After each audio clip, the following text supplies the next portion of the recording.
Bonjour à tous, j'espère que vous allez bien. Aujourd'hui, on va continuer la troisième et la dernière partie du champ magnétique créé par un courant électrique concernant le champ magnétique créé par un solénoïde. Donc, on va commencer par définir un solénoïde. Donc, un solénoïde est constitué d'un fil conducteur enroulé recouverte d'une couche isolante autour d'un long cylindrique, bien cylindre, et les spires peuvent être soit jointives, soit non jointives.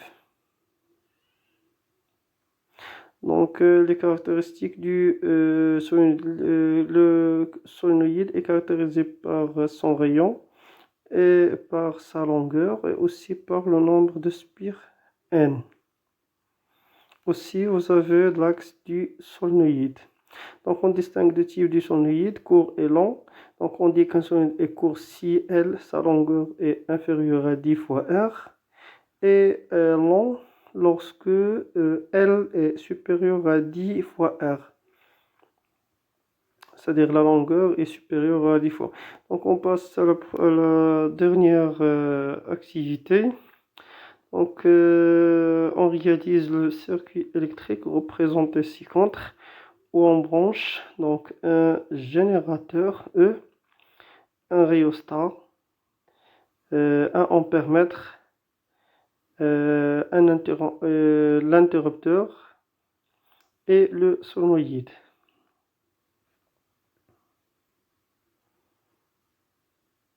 Tout en série.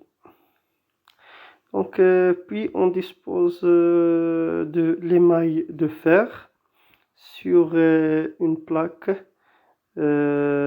perpendiculaire au plan du solénoïde. On agite. Donc, on remarque que la distribution des grains de l'émail de fer change, donc parce qu'ils sont soumis à un champ magnétique créé par le courant électrique traversant le solénoïde. On remarque aussi que les lignes de champ magnétique à l'intérieur du solénoïde sont des lignes droites et parallèles. Et puisque l'intensité du champ magnétique est constante, on dit que le champ magnétique est uniforme. Mais à l'extérieur du solénoïde, le spectre magnétique est comme le spectre d'un aimant droit. Donc voilà l'autre figure qui montre les lignes du champ.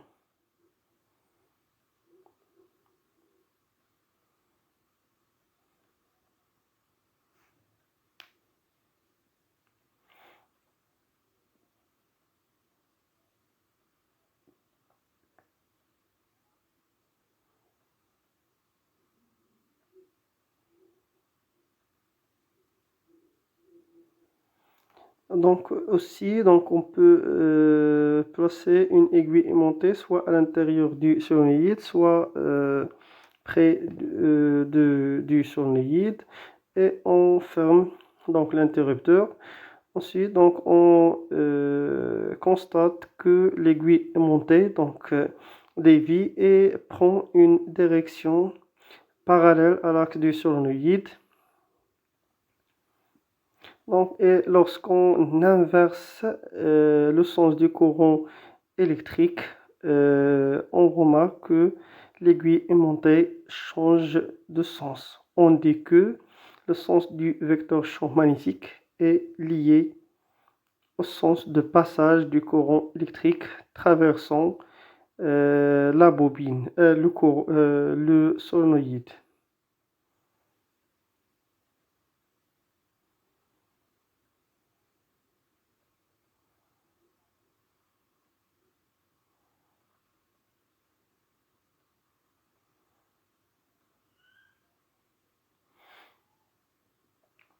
Donc voilà comme une conclusion.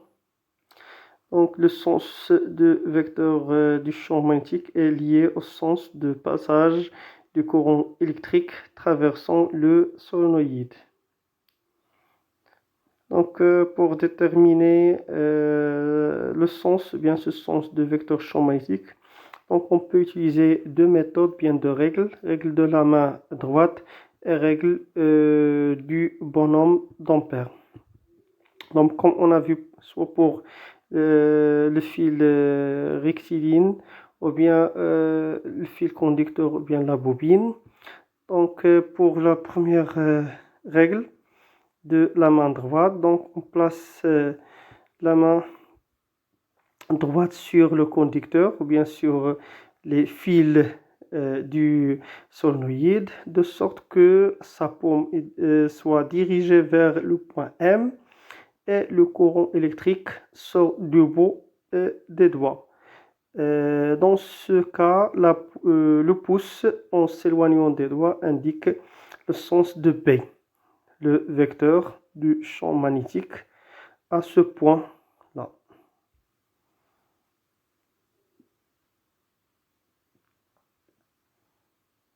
Donc pour bien la deuxième règle, donc on considère un bonhomme ou bien un observateur placé sur le fil où le courant entrant par ses pieds et sortant par sa tête. Donc lorsque cet observateur regarde le point M, son bras gauche indique le sens de vecteur du champ magnétique à ce point.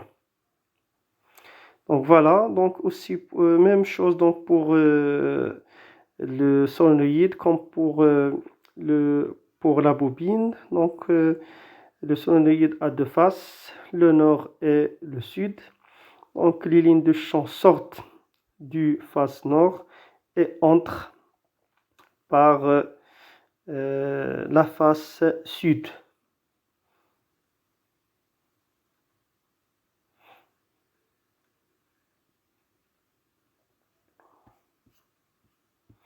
Donc voilà, donc les deux faces du solénoïde. Donc comme l'aimant, le solénoïde a deux pôles.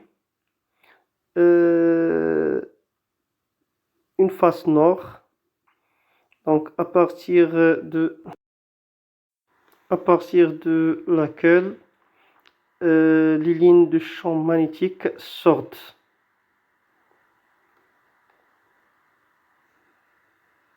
Et une face sud, à partir de laquelle les lignes de champ entrent.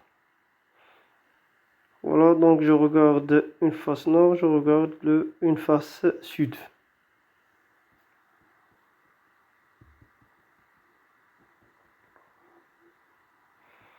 Donc on peut aussi utiliser cette méthode pour déterminer les deux faces du solénoïde. Donc on dessine le solénoïde et on détermine le sens du courant électrique. Donc comme la bobine, donc si on suit le courant électrique, donc si on suit le courant ou bien le sens du courant et on trace la lettre N, on dit que la face est nord. Donc si on trace la lettre S, on dit que la face est sud. Et pour finir cette partie, donc l'intensité du champ magnétique donc, créé par un solénoïde. Donc l'intensité du champ magnétique B créé par un solénoïde est proportionnelle à l'intensité du courant en traversant le solénoïde I et à son nombre de spires N est inversement proportionnel à sa longueur, donc pas son rayon. Donc on va corriger donc à sa longueur telle que B égale à mu0. Mu0, c'est la perméabilité du vide, donc fois N sur L fois I.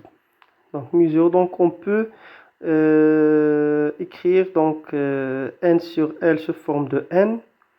Donc avec mu0, c'est la perméabilité du vide qui est égale à 4 pi 10 à la puissance moins 7 dans le système international. I, l'intensité du courant. Et L, c'est la longueur du solenoïde. Donc j'ai dit qu'on peut écrire, donc pour simplifier, N sur L, c'est le nombre de spires par mètre. Et merci.